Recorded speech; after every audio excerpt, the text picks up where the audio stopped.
弟兄姊妹，心靈珍寶今日嘅主題係保羅很重視擘餅聚會和新約第二部分。保羅得到好大啟示，講到擘餅聚會中所祝謝嘅係福杯。今日我哋同樣要體會新約嘅福幾咁大，並且要進入一切嘅福氣裏面。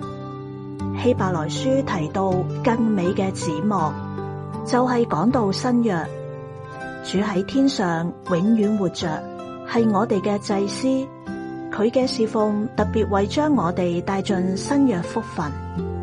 保羅亦都特別多提到聖靈工作，聖靈來喺我哋心裏面作工，將神嘅話寫喺我哋心上，使我哋真知道阿爸主佢嘅心意同埋真理，心意更新同埋提升，喺各方面更加似主。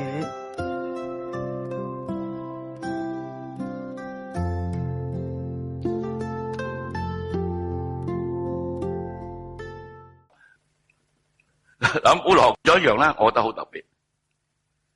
你咪知佢講慣咗嘅，有一個好特別嘅啦，係道德佢講嘅。講到個杯係福杯喎，有冇留意啊？其他你發現嗰啲福音書佢都冇咁提，係得佢提。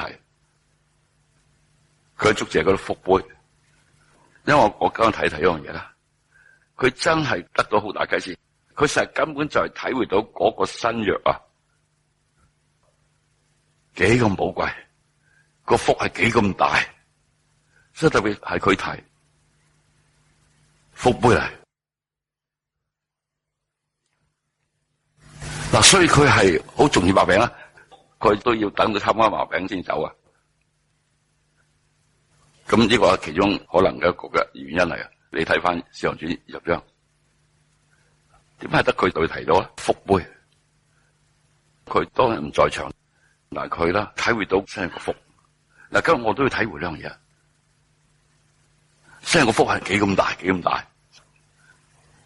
佢哋都進入相當我先體會到，哇！真係有福。所以我講個充我哋感謝。咁佢咧實好珍貴呢個新約噶。嗱，所以佢講好詳盡噶。佢講到擘餅就喺11章嗰度。咁佢亦都係啦，講個這杯係用我血所立嘅新約啊！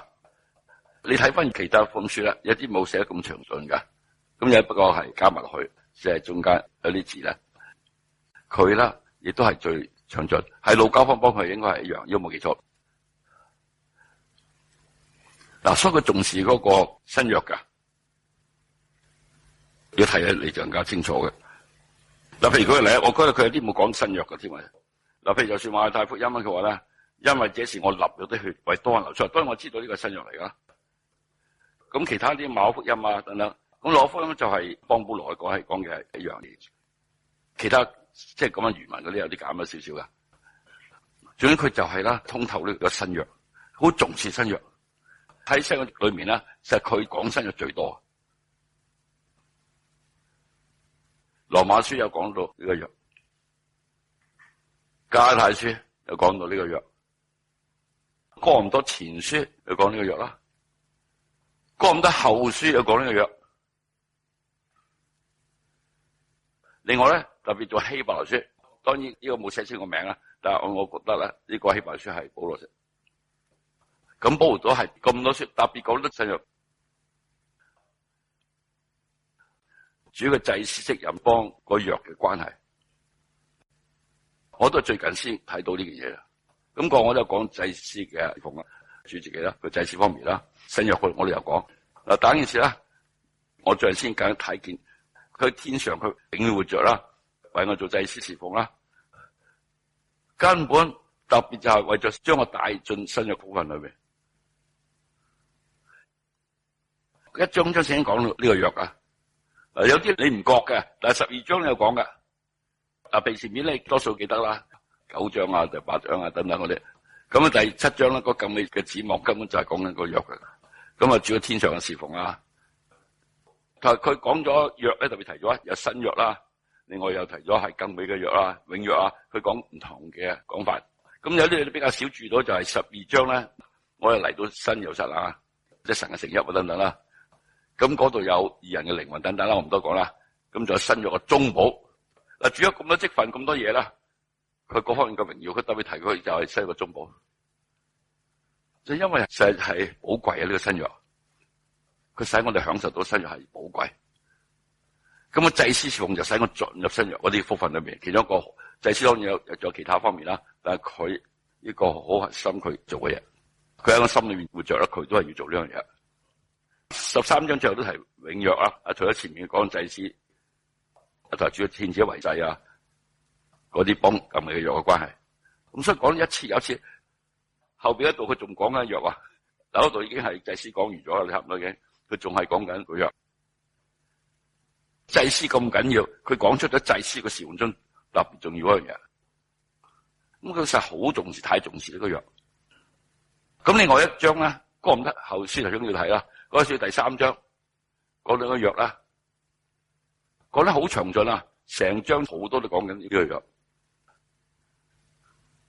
咁保羅走嘅腳蹤，佢去侍奉，佢咁重視，因為佢認識啊，佢睇見，佢隻眼開咗睇見個寶貴，就佢自己係有經歷啊。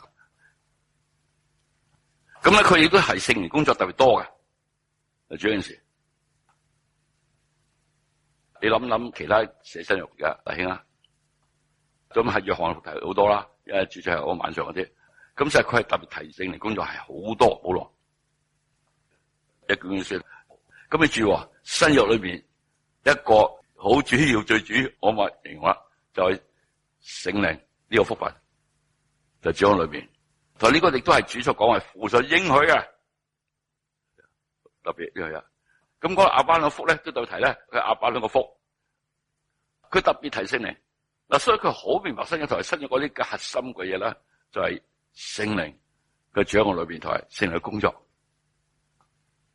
呢就係羅馬書佢講成咗好啦，你每個最少知道羅馬書就8章好寶貴啦，講聖靈方面，嗰個關鍵嘅福分嚟噶。新約第4個啦，最赦免咗咧，就實根本就為咗第一樣最重要就係。我哋啦，領受聖靈，聖靈降臨就住喺我裏邊。至於佢咧，特別14章前面啦，佢解咗啲門徒問題啦。但係即係佢開始講到好重要嘅嘢啦。佢講咩啊？我求父，父就賜俾你另一位份位先。等等，就講到佢會永遠幫同在，且在裏面。呢個你可以話根本就特別講啦。好，首先講呢樣嘢，就講好多跟住落去啦。咁主當然啦。佢自己立過新約，佢解得梗係最寶貴啦，佢內涵。所以約翰直接講新約嘅少啲啊，但係因為佢喺門徒中佢仲算內涵，咁佢咧就約翰已經講得好厲害，嗰啲內涵啦，新約裏面嘅寶貴，而係神嘅兒子親自解釋噶，用血立過親自解釋，唔使講，家主最知道新約嗰啲嘅寶貴到咩地步啦，佢用個血嚟立。佢知道聖靈嘅寶貴，施浸約翰啦，佢都係呢隻神嘅羔羊，即係第4個國都係啦。跟住就係佢成施浸嘅，又講佢新郎啦，呢啲關係咧。但係聖靈降臨，你冇呢樣冇辦法噶，你唔係新造的人啦。佢成世我經歷主咗作成噶，主咗作成咗成佢嚟想經歷佢作成噶，佢榮耀主，同佢感動我進到父面前。佢叫我哋呼叫阿爸父，佢嚟咗啲嘛？就係教會出現啦，係咪寶貴咧？緊唔緊要啊？嗱，佢幫翻個約，擺聚個餅啊，神嘅家有關嘅。咁所以聖一嚟啦，就已經點咧？嗰個寫科器第一嘅，將神嘅話寫喺我哋裏面啦，同埋咧寫在我心上啊，放喺我裏邊，即係放喺 mind 度，寫喺身上。我調翻轉講一樣得噶。嗱，都係神嘅話，咁啊講前講後，呢個冇問題。咁呢個希伯來書第8章幫第10章嘅調轉啊，你發現佢希伯來語嗰度。咁因為你睇翻哥林多後書第3章啦，係咪講到神嘅靈啊？就係根本就寫噶，唔係用墨水，而係神嘅靈寫，真係太寶貴。我地上都有個保羅啦，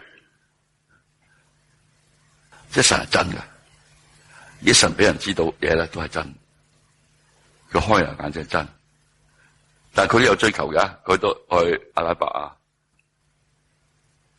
好寶貴啦，即係將一切俾咗我哋，而聖嚟咗咧，已經將佢奧秘顯明咗俾眾聖徒，嚟到俾你同我一齊進入去。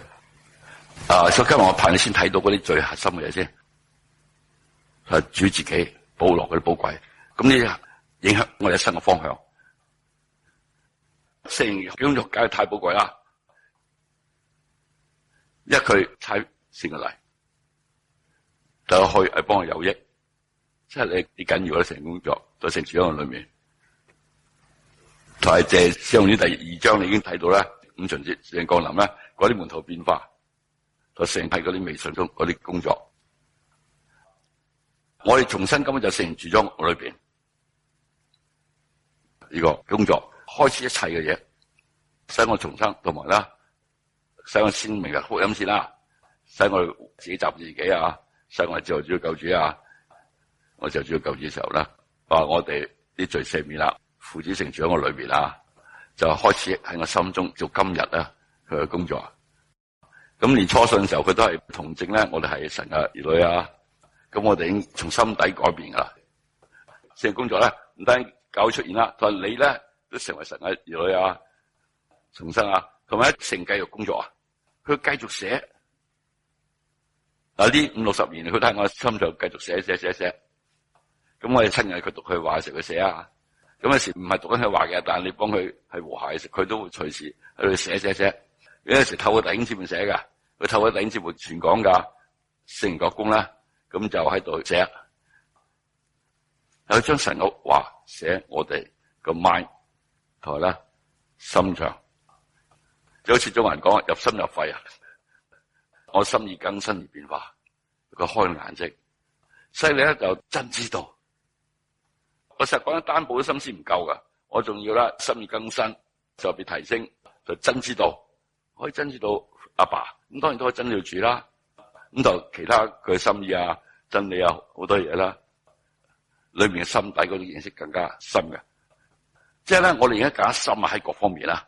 嗱咁嘅時候咧，我就各方面更加會似主噶，即係嗰種認識嘅深度同埋強度。佢不斷寫，使我成為咧即係更榮美基督嘅信更加寶貴。聖靈會修成我哋。嗱，有時咧，因為我哋對真唔夠認識啊，因為真理使我成聖啊，使得自由。咁聖靈咧，佢係真理嘅聖靈，佢引導我進入各方嘅真理啦。咁真理有神嘅話嚟，佢嘅道就係真理。所以聖靈係用佢嘅話繼續作工。我睇佢聖靈係咁作工嘅。所以單單有聖經未夠，有道未夠，係仲要聖靈開眼。如果唔係好似快財人啫嘛，佢查考聖經又唔到主面前。根本都唔係幾明，